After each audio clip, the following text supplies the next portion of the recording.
সবাইকে নমস্কার, যারা মিডিয়া পার্সন এখানে এসেছেন। আজকে আমাদের 20 বক্সনগর ব্লক কমিটির উদ্যোগে একটা যোগদান সভার আয়োজন করা হয়েছিল। তো এই যোগদান সভায় আমাদের যারা নতুন বাইরে এসেছেন টিপ্রামথায় যোগদান করেছেন মোট 75 পরিবারের 400 ভোটার, এবং এখানে নেতৃত্বরা উপস্থিত রয়েছে। আমি স্বয়ং নিজে সেন্ট্রাল লিডার্স এবং Chattogram district committee political district committee working president Narenda এবং Islamganj sub zonal chairman Saranda এবং নাহিদুল ভাই আমাদের যুবনেতা এবং আরও উপস্থিত এখানে আমাদের স্থানীয় নেতৃত্ব এবং ব্লক লেভেলের TWF লিডার্স এবং ব্লক প্রেসিডেন্ট আমাদের বীরভদ্র দেববর্মা, মানে আরও অনেকে এখানে যারা নেতৃত্বরা রয়েছেন ওনারা এসেছেন। এবং আমরা আজকে এই যোগদানের মাধ্যমে সারা ত্রিপুরার ব্যাপী একটা মেসেজ দিতে চাই, আমরা শুধু 20টা এসটি রিজার্ভ আসনে সীমাবদ্ধ নয়। তো আপনারা কোনো সময় মানে এমন স্থানে সমতল এলাকায় কোনো একটা আঞ্চলিক দলের যোগদান সভা আপনারা কোনোদিন দেখেননি এবং আজকে দেখেছে, এবং আগামী দিনে আরও বড় আকারে দেখবেন। এবং এই মহারাজা ত্রিপুরামথার দলে যারা যোগদান করেছেন ওনাদের সাথে মিলে আমরা আগামী দিনে 23-এ শুধু পাহাড় এলাকায় সীমাবদ্ধ না, সমতলেও আমরা সমানে সমানে তৎপর এবং সমানে সমানে লড়াই হবে এবং 23-এ আমরা নিশ্চিত জয় হাসিল করব। এই কথা বলে সবাইকে আবার ধন্যবাদ। জয়নিংটা কোন জায়গায় আছে? জয়নিং মতিনগর বাজার। আচ্ছা, ডিস্ট্রিক্ট ওয়ার্কিং প্রেসিডেন্ট বরংরা সারবাই লিখিত দেবনা যত সকালে এই ওইদারানি লোকাল শ্রী বক্সি এবং কি গ্রহণ থাকে আদর্শ সিপিএম তৃণমূল বঙ্গাহারি সিনকি ভালো থাকে বাংলা থাকে ফ্যামিলি হয়ে 75 ভোটার হয়ে 400 voter.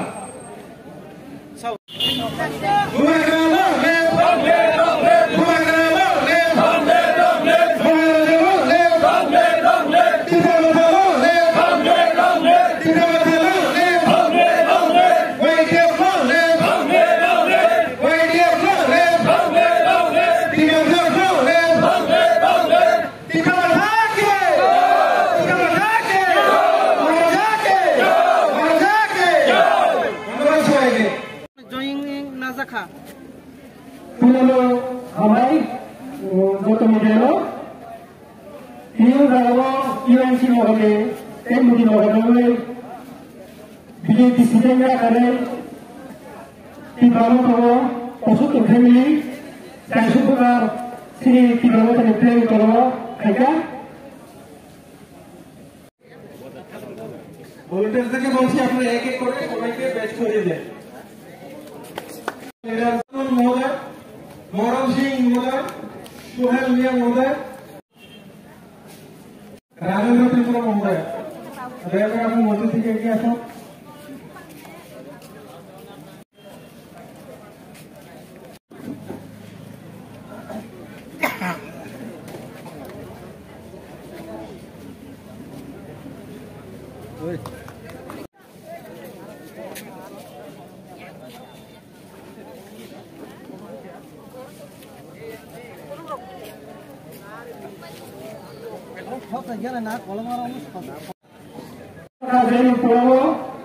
Shri central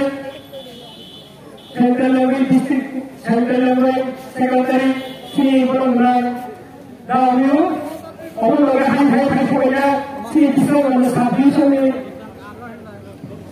chairman Barmraj sir Surendra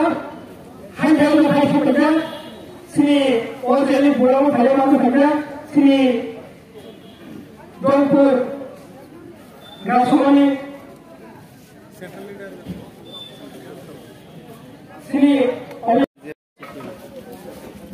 কি পার্টি থেকে আইছে কেউ জোর করে আনছিনি কি পার্টি জয়েন করছিস তুমি? টিপ্রামথা কয়জন ফ্যামিলি আছে তোমার সাথে? আমরা 57 পরিবারের মোট 400 ভোটার আজকে মতিনগর কুলুবাড়ি বক্সনগরের আন্ডারের মধ্যে আমরা আজকে এই তীব্র মাত্রার মধ্যে জয়েন করেছি। ইউসুফ মিয়া যুব নেতার নেতৃত্বে আমরা আজকে তীব্র মাত্রার মধ্যে জয়েন করেছি। আমরা তীব্র মাতার কার্যকলাপ দেখে শুনে আমরা সিপিএমের রাজনীতি দেখেছি, কংগ্রেসের রাজনীতি দেখেছি এবং তারা যে এই সমাজের মধ্যে যে দুরবস্থা লাগিয়ে রাজনীতি করেছে সেই রাজনীতিকে ধিক্কার জানিয়ে আমরা আজকে তীব্র মাত্রার মধ্যে জয়েন করেছি।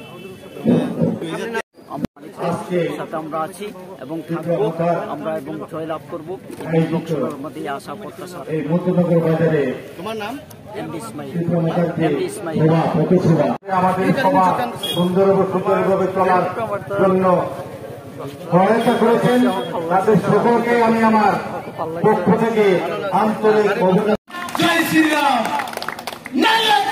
উপর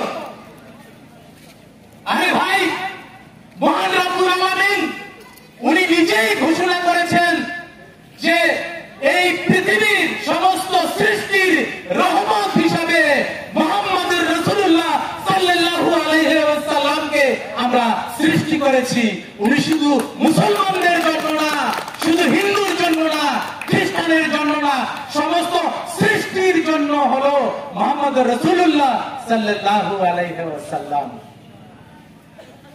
এই বিজেপি দল যার বউ পালার ক্ষমতা নাই, ভারতবর্ষের মানুষ ভুল করে এমন একটা লোকের হাতে প্রায় 130 থেকে বর্তমানে প্রায় 150 কোটি ভারতবাসী আমরা আছি, এই 150 কোটি মানুষের দায়িত্ব দিয়েছেন।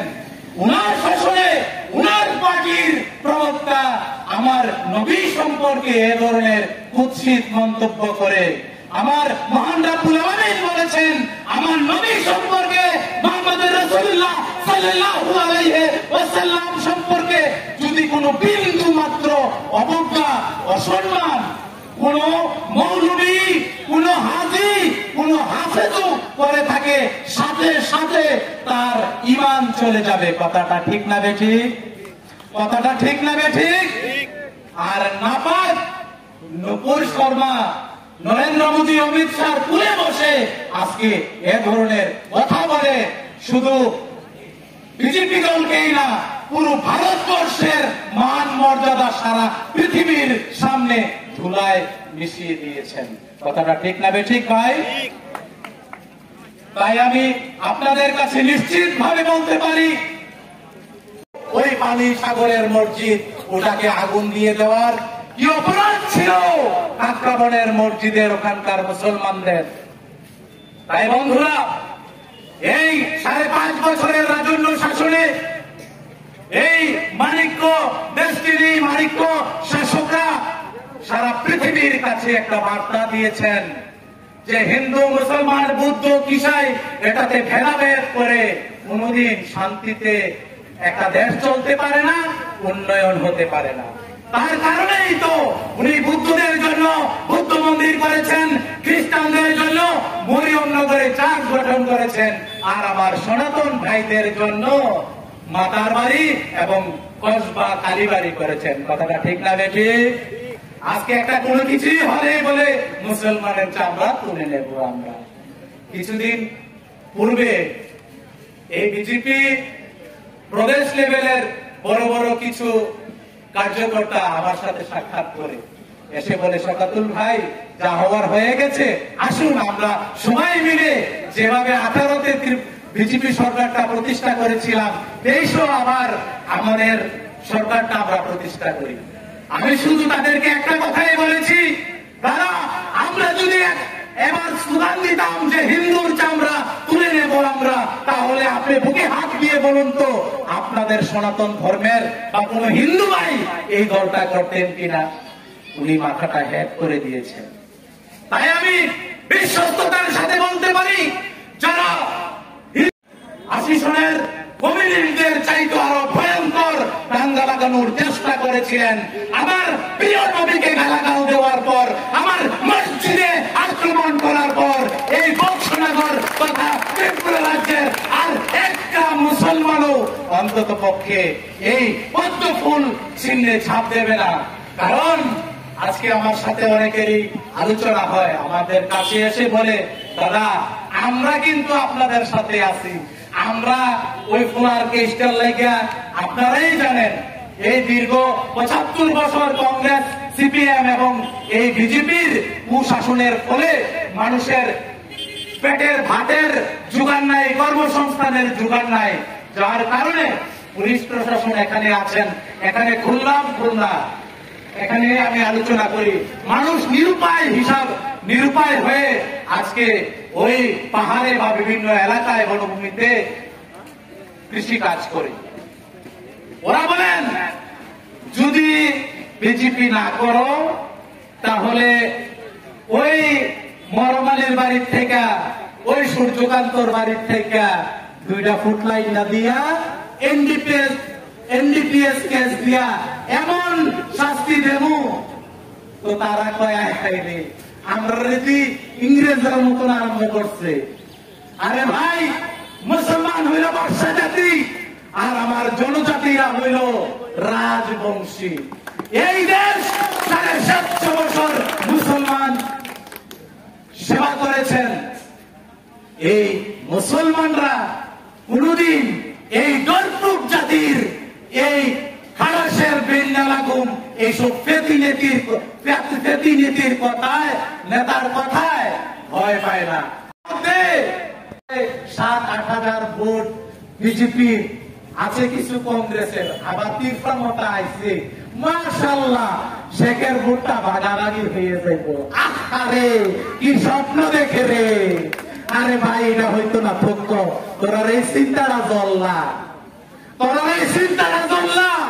আজকে যদি এই শতাতুল বাশারকে প্রকাশ্য কুপিয়ে হত্যা করে দিতি, তাহলে আমার মুসলমান জাতির উপর এত বড় আঘাত লাগতো না। যে আঘাত তোরা আমাদেরকে দিয়েছিস, আমার নবী মুহাম্মদের উপর কটূক্তি করে, আমার আল্লাহর ঘর মসজিদের উপর হামলা করে, এই অপমান, এই জ্বালা ইমানদার মুসলমানরা কোনদিন ভুলবে না। ভাই, এই 14 আগে মোদীজি ক্ষমতায় আসার আগে কি বলে এসেছিল সারা ভারতবর্ষের মানুষ? যে গান্ধী পরিবার সারা দেশটারে লুট চালাইছে, হাওয়া থেকে বলে টাকা খাইছে, মাটির থেকে টাকা খাইছে, কয়লার থেকে খাইছে, উপরে মাঝে নিচে পানির এবং জঙ্গলে কোন জায়গায় বলে বাদ রাখছে না। আসলে তো ঠিক, এটা তো এরকমই করছে। তাহলে কি তৈব? সবকা সাথ সবকা বিকাশ। তো কুদুরা বিকাশ করছে, কুদুরা কই? কুদুরা বিকাশ করছে, অর্থ কুদুরা কই?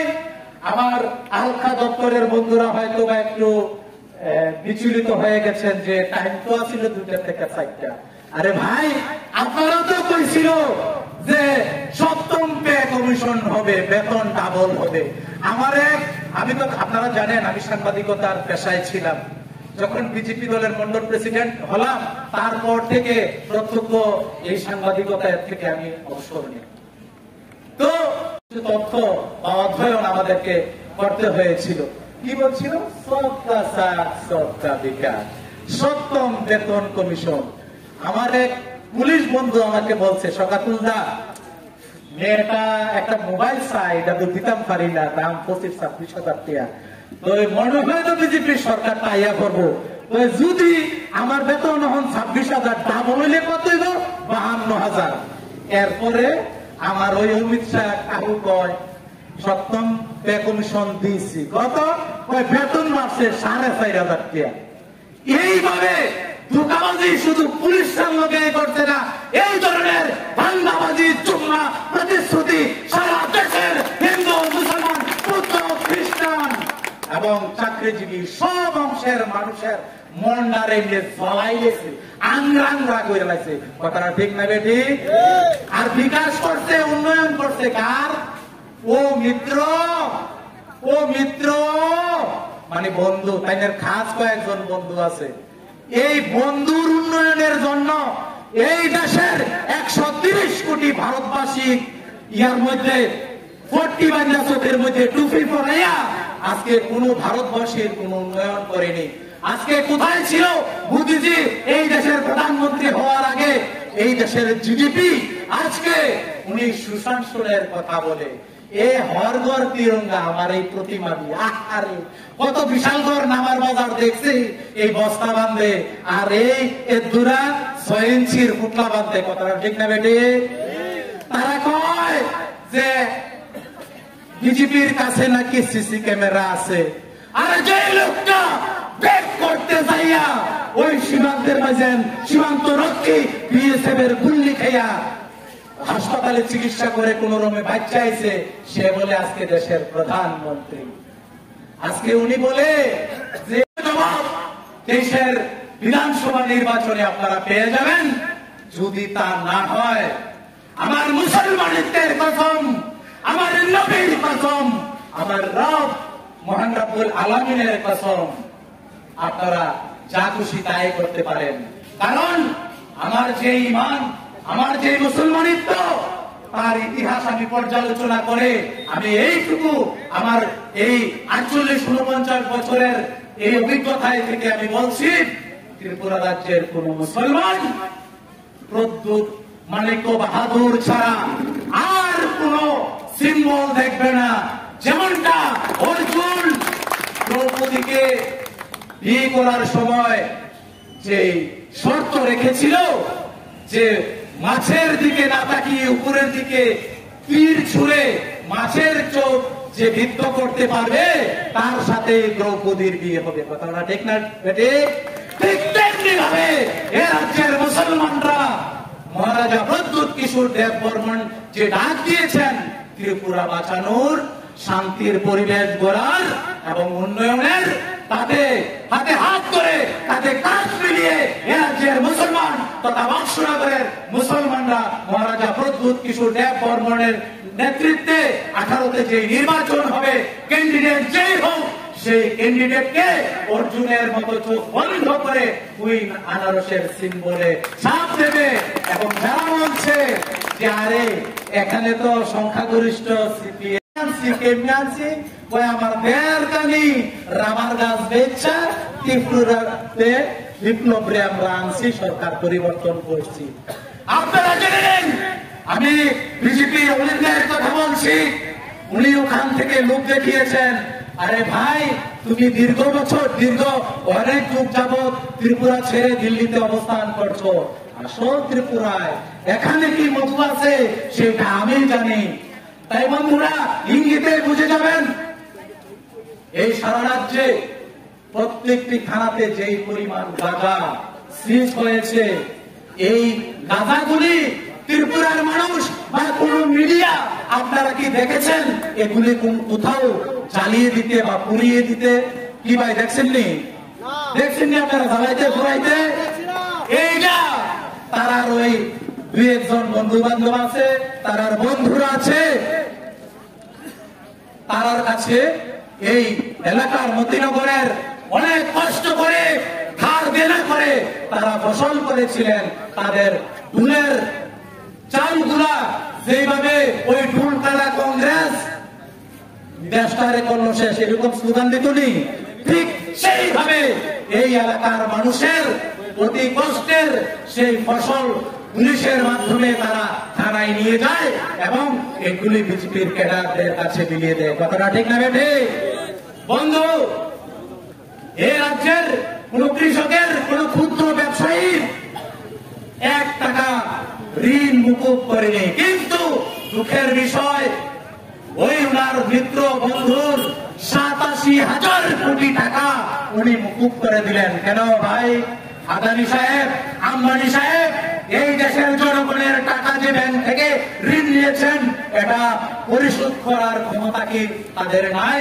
আমি এই মিটিং এ আসার আগে বক্সনগর স্ট্যান্ডে বক্সনগর ব্যাংকের 2 জন কর্মকর্তাকে আমি এক ঋণ গ্রহীতার কাছে আমি বলতে শুনেছি, ভাই অনেক বসে থাকতে পারে না, তারা জনগণকে কিভাবে নিরাপত্তা দেবে, কিভাবে এলাকার, এই গ্রামের, এই রাজ্যের জনগণকে উন্নয়ন করবে, যার ফল আমরা পাচ্ছি।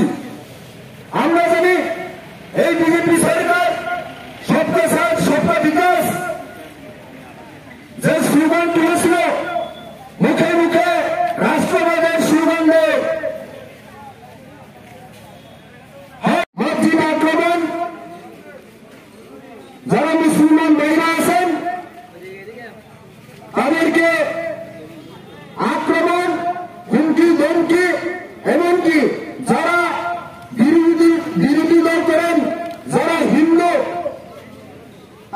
উপর আক্রমণ আমরা দেখেছি, তাহলে আমরা প্রশ্ন করতে পারি এটা কোন গ্রহের হিন্দুত্ববাদী, কোন গ্রহের রাষ্ট্রবাদী দল? আমরা প্রশ্ন করতে হবে। যারা একজন কড়া ব্যাপার অর্থাৎ কড়া ব্যবসায়ীদের সমন্বয় রাজনীতির কোন অভিজ্ঞতা নেই, তারা এখন এই দেশ অপরে রাজ্য চালাচ্ছে। আপনারা নিশ্চয় এই মতিনগরে যারা পুরানো ব্যবসায়ী, আপনারা যারা বর্তমানে এলাকার বিজেপি যারা নেতৃত্ব, তাদের থেকে আপনারা অনেক নলেজ আছেন। কারণ আপনারা জানেন কোন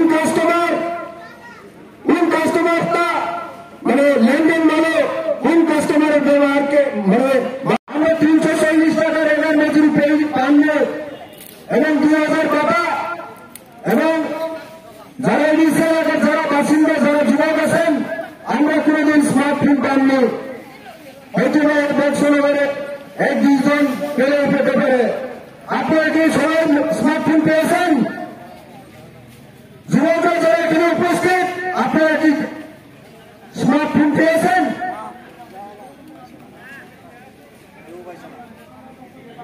তাই আমরা চিন্তা ভাবনা করতে হবে। আমরা জানি এই বিজেপি সরকার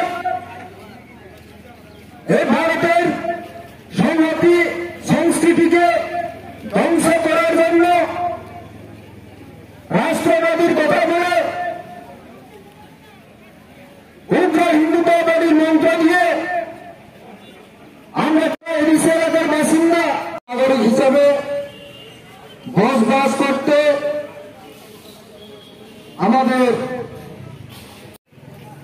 কারণ এই বিজেপি সরকার যখন 18 নির্বাচনের আগে ক্ষমতায় আসার পর যে সন্ত্রাস শুরু করে দিয়েছে, সমতল থেকে শুরু করে গ্রাম থেকে শুরু করে প্রত্যেক এলাকায় সমগ্র রাজ্যব্যাপী যে সন্ত্রাস, রাষ্ট্রবাদীর কথা বলে হিন্দুদের মন্ত্র দিয়ে হিন্দু হয়ে হিন্দুদের উপর আক্রমণ, ভোট লুট, সাতটা থেকে শুরু করে আমরা দেখেছি গত লোকসভা নির্বাচন, মিউনিসিপ্যালিটি নির্বাচন, গ্রাম পঞ্চায়েত নির্বাচন এবং এডিসি নির্বাচনের সময় যেভাবে গুন্ডা বাহিনী অর্থাৎ বাইক বাহিনী দিয়ে মানুষের গণতান্ত্রিক যে ভোট অধিকার, সেই ভোট প্রয়োগ অধিকারকে বাধা সৃষ্টি করে সমগ্র রাজ্যব্যাপী যে একটা অস্থির পরিস্থিতি, বাংলার একটা পরিবেশ তৈরি করেছিল এই বিজেপি সরকার। যারা সত্যাচার সত্য বিকাশ এই ত্রিপুরা শ্রেষ্ঠ ত্রিপুরা সুগান মিথ্যা সুগান করে যে সাধারণ মানুষের যে গণতান্ত্রিক অধিকার কেড়ে নিয়েছে, এই বিজেপি সরকারকে আমরা আগামী দেশ নির্বাচনে যোগ্য জবাব দিতে হবে। আমরা জানি এই ভিশন ডকুমেন্ট 18 নির্বাচনের আগে 299 যে প্রতিশ্রুতি, ঘরে ঘরে রোজগার, যুবক ভাইদের জন্য স্মার্টফোন, মহিলা ছাত্রছাত্রীদের জন্য বিনামূল্যে শিক্ষা এবং 340 টাকার এগার মজুরি, 2000 টাকা ভাতা এবং 10,323 জনের বিকল্প কর্মসংস্থানের যে প্রতিশ্রুতি দিয়েছিল, একটাও কি পূরণ হয়েছে? একটা প্রতিশ্রুতি পালন করেছে? আজকের দিনে এই বিজেপি সরকার যে হিন্দুত্ববাদীর নামে এই দেশ শাসন করছে, হিন্দু মেয়েরা বলুন কি পেয়েছেন? ত্রিপুরা রাজ্যে 60টি আসন, এই 60টি আসনের মধ্যে এসটিদের জন্য সংরক্ষিত 20টি আসন, এসটিদের জন্য সংরক্ষিত আসন এই ত্রিপুরা রাজ্যের বিধানসভায় আছে। কিন্তু স্বাধীনতার 75 বছরের পরও মাইনরিটির জন্য কি একটা রিজার্ভেশন সিট ত্রিপুরার মধ্যে আছে বলতে পারবেন কি? একটা চিন্তা আছে কি বলতে পারবেন? আমরা হিন্দুদের বিরুদ্ধে নয়, শুধু আমাদের যে অধিকার পাওয়ার যোগ্য আমরা সেই অধিকারের কথা বলতে এসেছি। আমরা মহারাজার নেতৃত্বে যে বিপ্লবের দল গঠন করেছে, এই গঠনের একটাই বক্স যে ওয়ান লাস্ট ফাইট। আমরা কারোর বিরুদ্ধে লড়তে আসি নাই, আমরা শুধু আমাদের অধিকার আদায় করার জন্য এখানে এসেছি। কি পাহাড়ি, কি বাঙালি, কি পিঁপড়া, কি খ্রিস্টান, কোন ভেদাভেদ এই পিঁপড়াতে রাখবো না। এই গ্যারান্টি সহকারে এখান থেকে বলে দিচ্ছি, আজকে যে সাম্প্রদায়িক উস্কানিমূলক কথাবার্তা চলতে যে ত্রিপুরা রাজ্যে, বলেন তো দেখে এই ত্রিপুরা রাজ্যের যে ত্রিপুরা সুন্দরী মন্দির ছিল আগরতলা আছে, এইটা কোন রাজা বানিয়েছে? কোন হিন্দুত্ববাদী নেতা তো বানায়নি। আজকে আগরতলা করে যে চার্চ খ্রিস্টানদের চার্চ আছে, এই চার্চকে গঠন করেছে। আজকে বলেন তো দেখে আগরতলা বুদ্ধ মন্দির কে বানিয়েছে? আজকে আগরতলা গেদুমিয়া মসজিদ কে বানিয়েছে? একটু ভাববার বিষয়, যদি